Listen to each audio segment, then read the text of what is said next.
시청자 여러분 안녕하십니까? 지방자치의 생생한 소식을 전하는 K랜 뉴스입니다. 전국 시도의회 의장들이 한자리에 모였습니다. 교통약자들의 특별교통수단 운영 개선이 필요하다고 다 같이 입을 모았는데요. 특히 황현 전북도의회 의장은 특별교통수단의 운영비가 국비로 지원돼야 한다고 말했습니다. 전예은 기자가 첫 소식 보도합니다. 전국 시도의회 의장협의회는 교통약자 특별교통수단 운영 개선을 강력히 촉구했습니다. 전북 전주에서 열린 전국 시도의회 의장협의회에서 황현 전북도의회 의장은 교통약자 특별교통수단 개선을 촉구하기로 했습니다. 황 의장은 특별교통수단 운영이 시공간 요금 체계 및 운행시간, 주말 공휴일 운행이 제각각 달라 지속적인 민원 발생으로 개선이 시급하다고 밝혔습니다. 특히 이날 협의회에서는 4대 지방자치권을 보장해 정부가 국민에게 책임을 지는 권력분립 구조가 대한민국의 미래라며 지방분권을 강하게 요구했습니다. 황 의장은 균형 발전은 포기할 수 없는 국가 발전의 가치며 지방분권형 개헌 추진은 국가의 정책 과제라며 지방분권을 강조했습니다. K랜 전예은입니다. 서울특별시가 2012년부터 시작된 마을 사업의 성과를 되돌아보는 자리를 마련했습니다. 이 자리에서는 공동체 구현을 위해 공헌한 9명의 마을 일꾼들에 대한 시상도 진행됐습니다. 서울시는 오늘 시청에서 서울마을상 시상식을 개최했습니다. 이번에 선정된 수상자는 노후화된 재개발 지역의 화단을 만들거나 물품 나눔 등 다양한 방법을 통해 지역사회에 기여했습니다.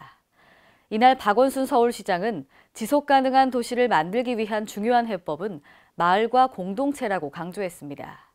또 앞으로 5년 동안 마을에서 공적 문제를 함께 고민하고 해결하는 장으로 일궈가겠다는 뜻을 밝혔습니다. 내년 6월 13일이면 지방선거가 열리는데요. 지난 10월 26일부터 전북 도내 국회의원들을 대상으로 정치제도 과제에 대해 질의응답이 진행됐습니다. 민주당과 국민의당 등 11대 정치개혁 과제에 찬성한다고 밝혔습니다. 보도에 김경모 기자입니다. 내년 6.13 지방선거를 앞두고 전북 지역 국회의원들은 지방의회 선거 비례성 보장 등에 찬성한 것으로 나타났습니다. 정치개혁 전북 공동행동은 28일 전라북도 의회에서 기자회견을 갖고 도내 국회의원들을 비롯해 민주당, 국민의당, 정의당 등 도당이 지방의회 선거 비례성 보장 등 11대 정치개혁 과제에 찬성했다고 발표했습니다. 또한 지방자치단체장 결선 투표제에 대해 도내 의원들과 정당들도 찬성을 표시했습니다. 아울러 국회의원 선거 연동형 비례대표제, 기탁금 및 선거비용 보존기준 하향 등도 찬성을 피력했습니다. 이에 따라 이들 정치개혁을 실현하기 위해 즉각 입법 활동에 나설 것을 촉구했습니다. 특히 내년 지방선거에서 시급한 과제들을 우선 해결해야 한다고 전북 정치권에 주문했습니다. K랜 김경모입니다. 판교 테크노밸리가 판교 제로시티에 이어 제3판교 테크밸리로 확장됩니다. 2022년까지 제3판교가 조성되면 167만 제곱미터 규모의 대규모 첨단 단지가 들어서는데요. 또 핀테크 등 금융산업 유치와 함께 부족한 주거 공간도 공급됩니다. 남경필 경기도지사는 오늘 경기도청에서 미래 금융산업 준비와 주거 등 판교 직장인의 고충을 해결하기 위해 조성했다고 밝혔습니다. 이에 경기도는 제3판교를 1터와 3터가 어우러진 공간으로 조성할 계획입니다. 1터는 혁신 클러스터와 융복합 클러스터 등 3개 구역으로 구성됩니다. 또 3터 조성을 위해 사회초년생과 신혼부부 등의 젊은 층과 무주택자를 위한 맞춤형 공동주택 3,400호를 공급합니다. 세종특별자치시가 지난해 12월 여성친화도시 지정을 받았었죠. 지난 9월에는 아동친화도시 인증까지 받게 되면서 아동과 여성이 행복한 행복도시라는 이미지가 새롭게 구축됐습니다. 이에 지난 29일 아동여성 친화도시 비전 선포식을 개최했습니다.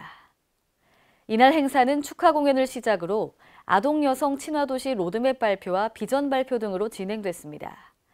이 자리에서 강성기 행정복지국장은 출산과 돌봄 분야, 건강과 복지 분야 등 5개 분야의 중장기 아동 여성 친화도시 로드맵을 발표했습니다. 한편 유니세프 아동 친화도시 인증은 국내 광역자치단체 최초로서 전국적으로 아동 친화도시 분위기를 확산하는 데 크게 기여했다는 평가를 받고 있습니다. 국내 최대 규모의 수상 태양광 발전소가 군산에 들어서는데요. 군산 국가의 산업단지 유수지 내에 설치하는 최초 사례로 뜨거운 관심이 모아지고 있습니다. 보도의 신다혜 기자입니다. 최근 정부의 탈원전, 석탄화력 감축 정책 기조에 따라 신재생 에너지에 대한 많은 관심이 모아지고 있는 가운데 전북 군산시가 28일 국내 최대 수상 태양광 발전소 착공에 들어갔습니다. 수상 태양광 발전소는 오는 2018년 6월까지 군산 제2 국가산단 유수지 수면에 민간 자본금 430억 원을 투자해 국내 최대 생산 능력을 갖춘 규모입니다. 특히 이번 사업은 국가산업단지 유수지 내에 설치하는 최초의 사례입니다. 수상 태양광은 부력을 이용해 태양광 지배판을 설치해 오전과 오후 수면에 비치는 난반사까지 이용해 효율을 극대화함으로써 기존 발전시설보다 높은 효과를 갖습니다. 시는 이번 사업을 통해 부진난을 겪고 있는 우리나라 태양광 발전에 획기적인 이정표가 될 것으로 기대하고 있습니다. 신재생 에너지 사업의 모범 사례로서 수상강 태양 산업의 활성화는 물론 에너지 전환이라는 국가 정책을 선도하는 큰 의미가 있다고 생각합니다. K랜 신다입니다. 오늘의 브리핑입니다. 전라북도 정읍시 작은말고개 도로가 개통을 앞두고 있어 지역 균형 발전은 물론 교통체증 해소가 기대됩니다. 정읍시는 총 사업비 72억 원을 투입했고요. 내장상동 상동회관과 구룡동 영창아파트를 잇는 4차선 작은말고개 도로 공사를 추진합니다. 현재 공정률은 90%로 4달 중순경 공사가 마무리되면 올해 안으로 본격 개통됩니다. 도로가 개통되면 시 남부 지역의 장기적인 균형 발전과 동초등학교 사거리의 교통체증 해소에 도움이 될 것으로 기대됩니다. 올 연말에는 뉴욕 맨해튼 타임스퀘어 광장 등 뉴욕 전역에서 서울의 광고를 만날 수 있게 됐습니다. 이번 뉴욕 내 서울 광고는 뉴욕시와 도시공동 마케팅의 하나로 이루어지게 되는데요. 한복 입을 여성의 형상 위에 서울 주요 관광지인 동대문 디자인 플라자와 경복궁 등의 이미지가 입혀집니다. 상단에는 서울시 로고가 새겨지고요. 이번 광고는 최신 디지털 스크린 1000여 개에 100만 회가 노출되고 155개 버스 승차소에 표출될 예정입니다. 또한 서울에도 뉴욕 광고가 실리게 되는데요.